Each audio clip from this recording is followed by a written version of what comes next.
Tu te lèves un matin pour aller au boulot. Puis d'un coup, des explosions au loin, les gens crient, courent, la ville est attaquée. Coup de bol, Hulk arrive, il arrache une voiture, vise le méchant.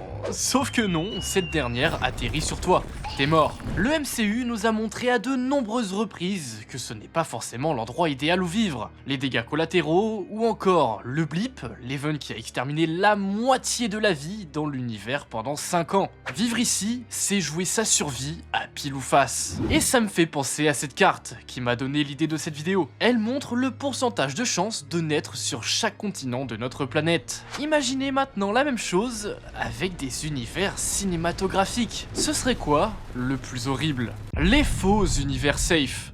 Dans Constantine, tout a l'air exactement comme chez nous. Grande ville, hôpitaux, commissariats, églises. Sauf qu'en réalité, c'est la guerre entre anges et démons. Ces derniers te poussent au suicide, exploitent les failles psychiques, tout ça en se restant invisible pour 99% de la population. Si tu fais une dépression dans cet univers, est-ce que c'est chimique, situationnel, ou est-ce qu'une entité démoniaque s'acharne sur toi depuis des semaines et personne ne peut le savoir, même ton médecin? La seule ligne de défense entre toi et l'enfer, c'est quelques exorcistes borderline à moitié brisés. Des mondes comme ça, où tout est beau en apparence, il y en a des tas, jusqu'à révéler leur supercherie comme un plateau de télévision. Truman n'a jamais rien choisi, ses amis sont des acteurs, sa femme est payée et sa phobie de l'eau a été fabriquée quand il était enfant pour l'empêcher de fuir. L'horreur, c'est pas ce que vivent les gens dans le show, c'est ce que ça dit des gens en dehors. Ceux qui regardent, qui s'émeuvent, qui achètent le Bug Truman Show et décorent leur salon aux couleurs du programme, qui trouvent tout ça normal. Des institutions entières ont validé ça. Chaînes télé, investisseurs, autorités,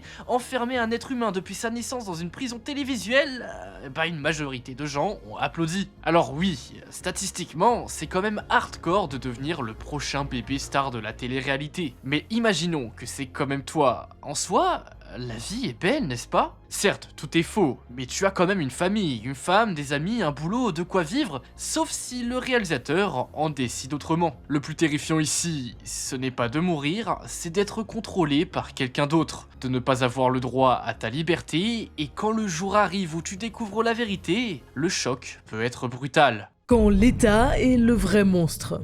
Dans The Handmaid's Tale, si t'es une femme, c'est un enfer. La République de Gilead est née d'une crise de fertilité, et la solution trouvée, c'est simple, transformer les femmes en ventres assignés aux élites. Elles n'ont plus droit de lire, d'écrire, de posséder quoi que ce soit, la moindre tentative d'alphabétisation, et on te coupe le doigt. Et la cérémonie, littéralement un viol ritualisé présenté comme un acte sacré, ne peut pas être nommée comme un crime, parce que la propagande religieuse l'a transformée en devoir moral, qui verrouille toute contestation de l'intérieur. Ce qui rend cette république particulièrement nauséabonde, c'est que certaines femmes défendent complètement ce système, les tentent. Un mélange toxique de syndrome de Stockholm et de fanatisme moral. Quand tes oppresseurs ressemblent à tes voisins, t'as même plus d'ennemis clairement identifiables. Donc bon, clairement, immonde. Niveau enfer politique, Hunger Games est également horrible. Prendre tes enfants, les mettre dans une arène, les faire s'entretuer devant le pays entier, et appeler ça un divertissement. En fait, les jeux ne sont pas juste une punition, c'est un rappel annuel à la télévision de l'impuissance totale des différents districts du monde. Et même quand tu gagnes,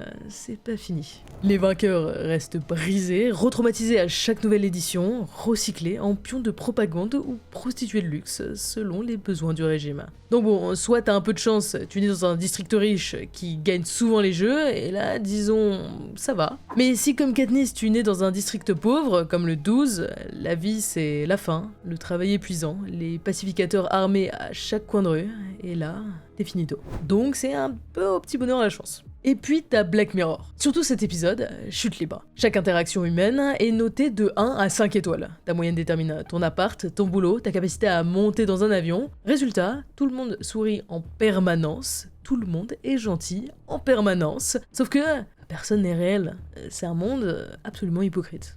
Les dieux sont des connards.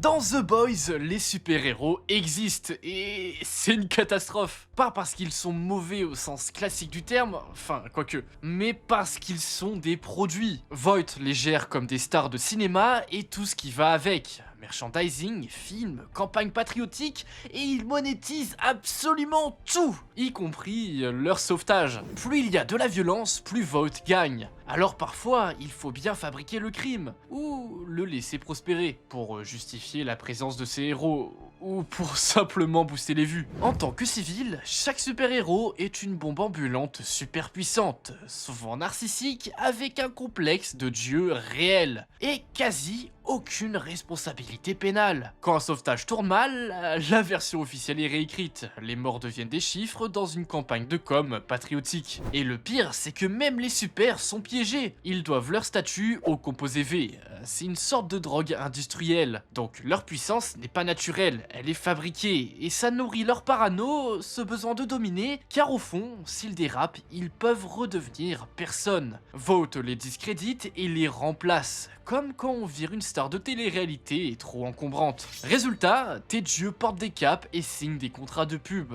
et si tu deviens un dommage collatéral, la version officielle dira que c'était nécessaire. Dommage pour toi. Westworld, c'est différent, c'est infernal des deux côtés. Si tu es un hôte, un androïde, ton existence est une prison narrative. Tu joues le même rôle depuis des années, tu tombes amoureux des mêmes personnes, tu revis les mêmes massacres, tu peux être insulté, humilié, tué à répétition, puis réparer et réinitialiser pour recommencer exactement la même boucle. Et les équipes de contrôle ont un menu détaillé avec un curseur pour ajuster l'intensité de la douleur, la peur de la noyade ou l'asphyxie. Ton architecture mentale a été pensée dès le départ pour être torturable à volonté. Et si tu es un visiteur, tu crois être protégé, les armes des autres ne peuvent pas te tuer. Enfin ça, c'est jusqu'au moment où Ford modifie le code, du jour au lendemain, le parc se transforme en zone de guerre. Des milliers de robots qui ont accumulé des décennies de souffrance se retournent contre toi et t'abattent comme un PNJ.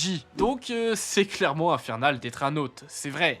Mais si t'es un visiteur, est-ce que tu ne l'as pas un petit peu mérité? Pour ça que pour moi, la note sera plus basse si tu en es un, car au fond, c'est qu'une mort contre des années entières de souffrance. Et puis, on va reparler de Black Mirror. Dans USS Callister, un type récupère l'ADN de ses collègues pour créer des clones numériques dotés de leurs souvenirs et de leur personnalité. Il les enferme dans un jeu vidéo dont il est le capitaine tout-puissant. Ces clones ne peuvent pas mourir, ne peuvent pas fuir et se font mutiler ou humilier dès qu'ils désobéissent. Condamnés à jouer les figurants terrorisés dans le fantasme héroïque de leur bourreau. Il y a aussi Black Museum. Ici, un condamné à mort a été numérisé au moment de son exécution. Sa conscience est enfermée dans un dispositif et les visiteurs peuvent l'électrocuter pour le plaisir, encore et encore, à volonté, pour quelques dollars. La souffrance est devenue un produit de consommation. Elle se vend, elle se loue et s'expose dans un musée. Si c'est toi le condamné, c'est la fin.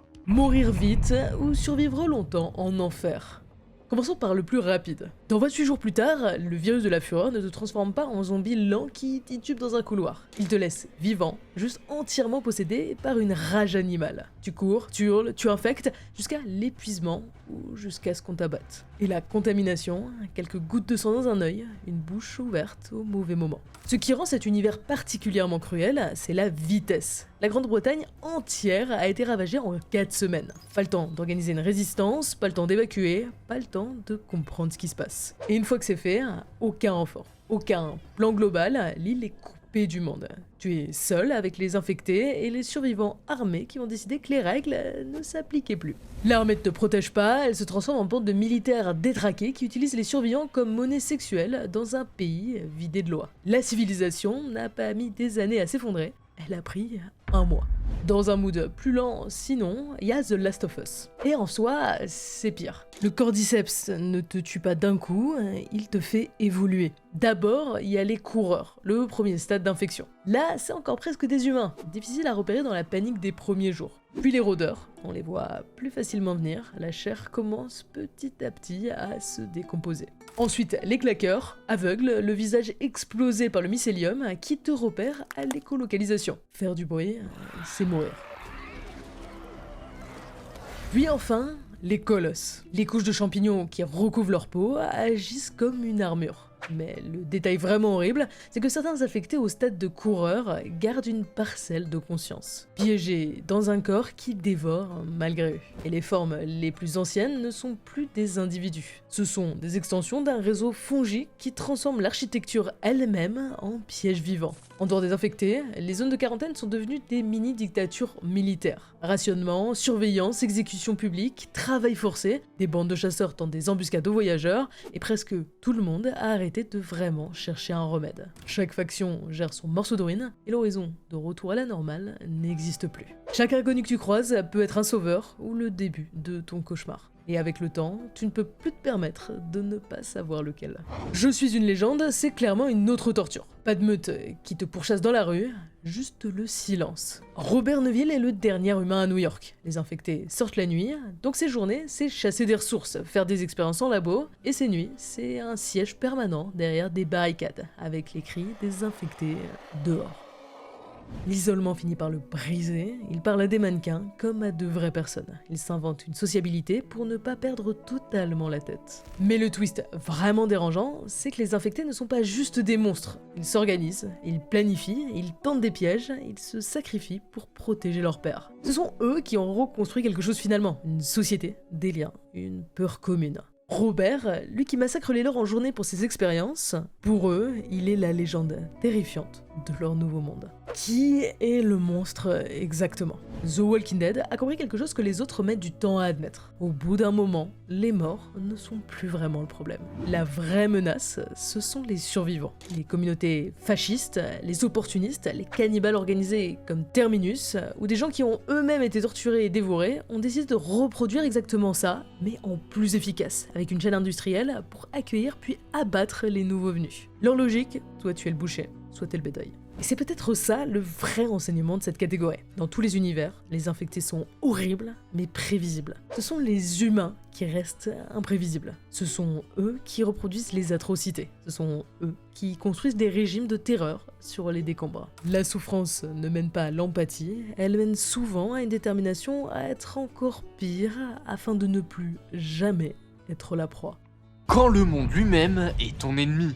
Le monde a soif dans Mad Max. Des guerres pour le pétrole, des échanges nucléaires, un climat qui a cramé et derrière un désert radioactif et stérile à perte de vue. L'eau douce est quasiment introuvable. Immortan Joe tient un des derniers aquifères sous sa citadelle et la distribue à la foule comme un dieu. Quelques litres, juste assez pour garder une population chroniquement déshydratée et faible et prête à tout. La société s'est réorganisée autour de ça. Des militaires, des gangs motorisés, des colonnes de camions blindés qui s'entretuent sur des centaines de kilomètres pour piquer les ressources de l'autre. Zéro pitié pour les civils coincés au milieu. Et dans ce système, les corps sont des ressources. Les femmes réduites à l'état de reproductrices, les nourrissons et leur sang sont utilisés comme consommables médicaux, les guerriers fanatisés prêts à mourir en kamikaze pour un chef qui contrôle l'eau et l'essence. Si tu n'es pas utile militairement, tu ne vaux rien. Tu peux disparaître dans le désert sans que personne s'en soucie. Et physiquement, ton corps se dégrade vite. Déshydratation permanente, malnutrition,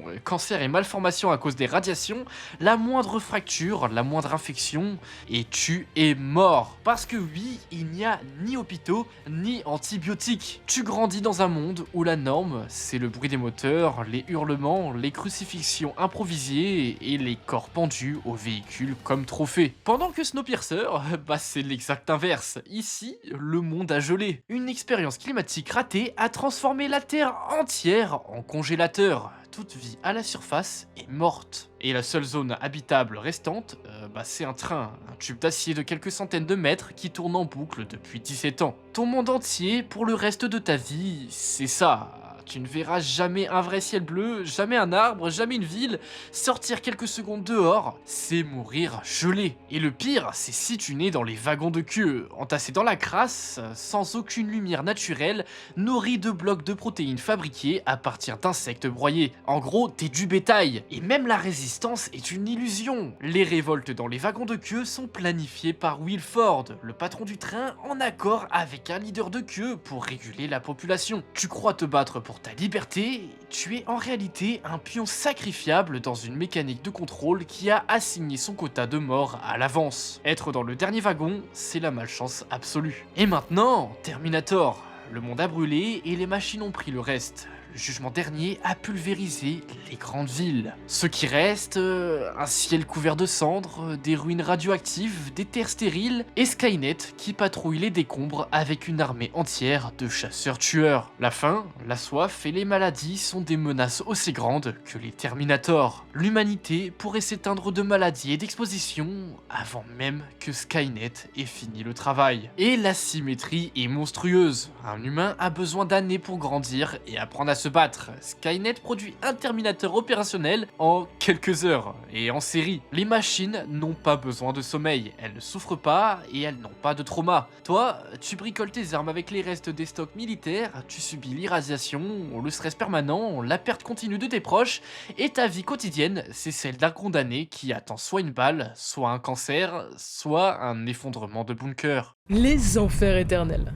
Commençons par celui qui me paraît le plus confortable, Matrix. En tout cas, tu ne souffres probablement pas, tu ne sais rien. Tu vis une vie entière, boulot, famille, souvenirs, sensation d'être libre, sans jamais douter que ton corps est branché dans une cuve, utilisée comme bioréacteur pour alimenter la civilisation des machines. En gros, t'es une grosse pile AAA. Et même l'illusion est hostile. N'importe quel passant autour de toi peut, à tout moment, se transformer en agent. Un programme capable de prendre le contrôle de n'importe quel corps connecté pour éliminer toute anomalie. Tes concitoyens ne sont pas juste des victimes, ce sont des otages que le système est prêt à recycler instantanément en armes. Et si par miracle tu t'en échappes, tu te réveilles nu, chauve, couvert de cicatrices de branchements dans un monde réel ravagé sous un ciel noir. Tout ça avec des villes souterraines constamment traquées par des machines. Vivre dans Matrix, c'est choisir entre deux options horribles. Rester dans l'illusion et ne jamais rien savoir, pendant que ta vie entière n'est qu'une expérimentation de contrôle social. Ou alors, te réveiller et découvrir que ta liberté était déjà un paramètre du système. Dans les deux cas, t'as jamais vraiment existé. Et enfin, Hellraiser. Il existe un royaume extradimensionnel, le labyrinthe, une structure infinie survolée par Léviathan, une entité décrite comme un dieu. Ce n'est pas un enfer moral au sens religieux classique, c'est une dimension régie par une logique de plaisir et de douleur poussée à l'extrême, où la torture éternelle est considérée comme du raffinement. Pas une punition, mais un aboutissement. Les Cénobites sont les gardiens de cet enfer. Tous d'anciens humains, mutilés et lobotomisés pour devenir des instruments de torture au service de Léviathan. Et ils peuvent atteindre notre monde actuel à travers un seul artefact, la Lamont Configuration, qui circule depuis le XVIIIe siècle chez les collectionneurs. Si tu les résous, ils arrivent, les murs se déchirent, les chaînes sortent de nulle part, et ils te ramènent au labyrinthe pour l'éternité. Avec crochets, dépeçage et toutes les variations imaginables de souffrance physique et psychique. Si Léviathan juge ton âme digne, tu es transformé en tour de Cénobite. Tu perds ta mémoire humaine et tu deviens une créature qui perpétue le cycle sur d'autres victimes. Dans Hellraiser, une fois qu'ils t'ont, c'est pour toujours. On espère que cette vidéo vous aura plu.